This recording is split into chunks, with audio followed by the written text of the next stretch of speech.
அஸ்ஸலாமு அலைக்கும். Hello friends, எல்லோரும் எப்படி இருக்கீங்க? Welcome to taste my foot.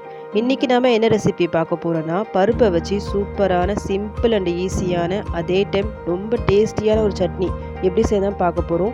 இந்த சட்னியை பிரேக்ஃபாஸ்ட்க்கோ இல்லை டின்னருக்கோ நீங்கள் சாப்பிடும்போது ஐ எம் ஷுவர் நீங்கள் நார்மலாக சாப்பிட்ற குவான்டிட்டியை கண்டிப்பாக எக்ஸ்ட்ரா சாப்பிடுவீங்க. அந்த அளவுக்கு செம்ம டேஸ்ட்டாக இருக்கும்.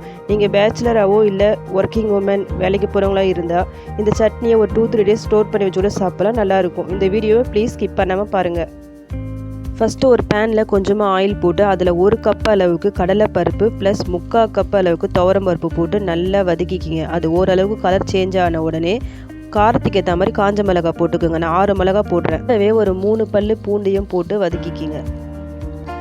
காஞ்ச மிளகா ஃபஸ்ட்டே ஆட் பண்ண தேவையில்லை. கடலைப்பருப்பும் துவரம்பருப்பும் நல்லா வதக்கிட்ட பிறகு ஆட் பண்ணால் போதும். ஃபஸ்ட்டே ஆட் பண்ணிட்டா கரிஞ்ச மாதிரி ஆகிடும்.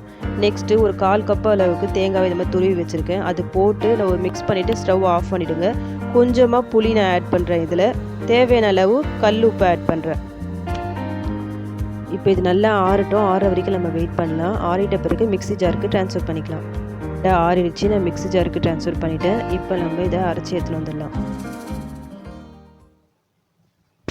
கொஞ்சமாக தண்ணி ஊற்றி அரைச்சி எடுத்துக்கோங்க. ரொம்ப நைஸாகவும் அரைக்காமல் அதே டைம் கொரன்னு அரைக்காமல் இந்த மாதிரி பக்குவத்தில் இதை அரைச்சி எடுத்துக்கோங்க. அப்போ தான் இந்த சட்னி நல்லா டேஸ்ட்டாக இருக்கும்.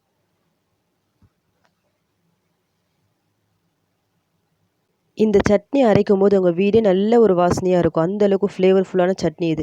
கம்மியான இன்க்ரீடியன்ஸில் பட் அதே டைம் ரிச்சான டேஸ்ட்டில் ரொம்ப ஈஸியான சிம்பிளாக இந்த சட்னியை நம்ம செஞ்சிடலாம். இப்போ நம்ம தாளிக்க ரெடி பண்ணிடலாம். ஒரு சின்ன கடாயில் 1 இல்லை 2 ஸ்பூன் அளவுக்கு எண்ணெய் போட்டுக்குங்க. நல்லெண்ணெய் போட்டால் நல்லாயிருக்கும் இந்த சட்னிக்கு. இதில் 1 ஸ்பூன் அளவுக்கு கடுகு உளுத்தம் பருப்பு போடுறேன். அது நல்லா வெடிச்ச உடனே கருவேப்பிலையை ஆட் பண்ணிக்கலாம்.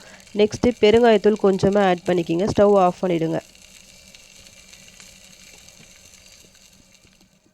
தாளிச்சதை இதில் நம்ம மிக்ஸ் பண்ணிக்கலாம். அவ்வளோதான், நம்ம பருப்பு சட்னி ரெடி ஆயிடுச்சு. இட்லி தோசைக்கு இது ரொம்ப நல்ல ஒரு காம்பினேஷனாக இருக்கும். நெக்ஸ்ட் டைம் நீங்கள் வீட்டில் இட்லி தோசை ப்ரிப்பேர் பண்ணால் இந்த சட்னியை ட்ரை பண்ணி பாருங்கள்.